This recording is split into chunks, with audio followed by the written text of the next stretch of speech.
Welcome back to another episode of On the Subject. I'm your host, Michael Vilardo, co-founder and CEO of Subject.com, Subject.ai. You know where to find us. We're extremely excited for today's guest. We're finally back on our home turf in Southern California with arguably the farthest south district in California. Potentially, we might have to discuss that. An incredible educator, director of expanded learning at Calexico Unified, Esmeralda Garcia. Thank you for joining us today. Thank you. Thank you for having me. No, we're so excited and we're so indebted to you and everything you do for your students. And that's always where I really like to start is like, why? Why do you want to be in education? Why do you care so much about helping people? Honestly, I had one teacher that I can still think back that invested in making sure that I was moving forward. And as I got older and you meet tons of teachers, professors, counselors, everyone in the education field, not everybody is that game changer for students. And early on in my career, I got into social work and I saw just how much the education no field failed their kids, and I wanted to be a champion for kids. And so I went into education for that. And the reason that I do what I do now, I have the unique opportunity to bring kids what their parents can't give. So in expanded learning, we're just a playing field. We're there to even out the access and the resources to kids that might not have access and resources given to them. So that's why I do what I do.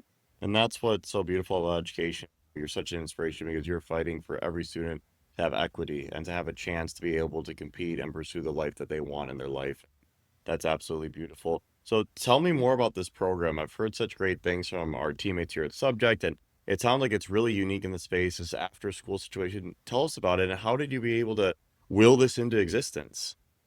Wow. Well, my journey started 11 years ago. I came into education as a new counselor and I was looking to connect with kids. Someone said, "Hey, come into after school. You could connect with kids anytime after school." And so I did, and I fell in love with it. So I came up with people in my field that were fighting the fight. We are now very fortunate to have one of the biggest budgets when it comes around education. But what makes my programs different and what makes them thrive is my ability to believe that we can make changes in students' lives beyond the school bell. And so I can tell you that my programs are great because I have that vision of making them great. And so I spend countless hours after school on weekends providing programming because I have a vision that no matter how much I accomplish, there's so much more that I can bring kids. And so one of those things has been credit recovery, ballet, Amazing.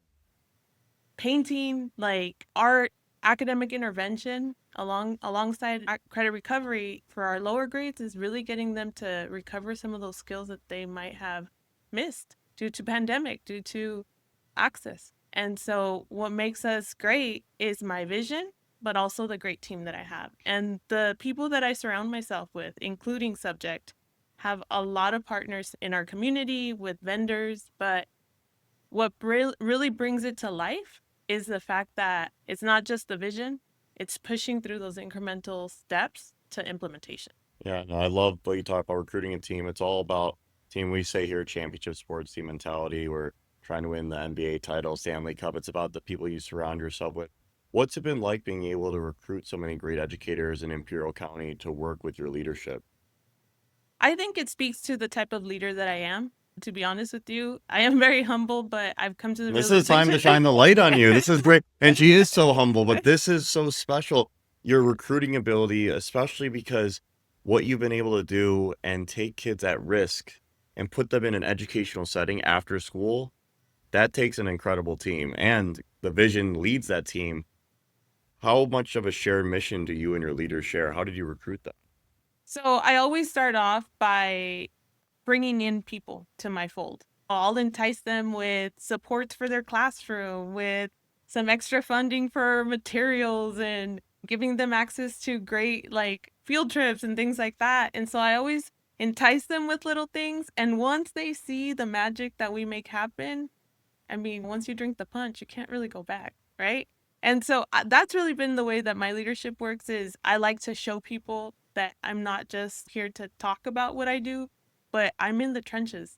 I show up for Saturday programming If kids need to be served food, I'm going to serve food. If trash needs to be collected, I'm going to collect trash. That's just the leader that I am. And I think that people appreciate working alongside you, and they get to share your vision that way. They get to see you do the work.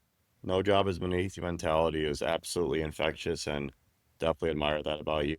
One thing we do love when we culminate these podcasts is whether it's a teacher or a student, and it could be anonymous, but if you want to give them a shout out, we love to express gratitude here towards an individual in the education space that really helped affect you for the positive. So whether that's a teacher from your growing up, or in your shoes now today, a student that's really inspired you and made you a better person, we'd love to thank them into the camera and shout them out to end the podcast. Perfect. I could think of two Let's people. give them All right. two All shout right. outs. I had this student my first year, Brittany. She's passed away now, but I think that for the short time that I was in her life, I really was a champion for her. And she came back several years after and just thanked me for never giving up on her. I remember going to her house and not letting her be absent. I was like, "You are going to school." So I always think of Brittany when I have tough days because that's why I do what I do. And the other person is, and subject is very familiar with Brisa. Oh, we're huge Brisa fans. Yeah. Brisa was my mentor coming up in the ranks as an administrator. She says that she didn't think that I would bring the programs to what they are now because we were very different when I started, but it was her ability to believe in me and show me leadership that has made me the leader I am today. I think the biggest thing you could take from this incredible conversation is believing in people, especially when they don't believe in themselves. If you could give them that confidence, it's really special. And that's clearly what you've done for so many individuals. And we're thankful for you being in our lives and how many students you've affected over the course of your career. And we're excited to have a long journey ahead together. And really, please follow us on YouTube, Spotify, click subscribe, comment down below to hear incredible episodes like this highlighting innovators in education. Thank you so much for your time, Esmeralda. This is incredible. Thank you for having me.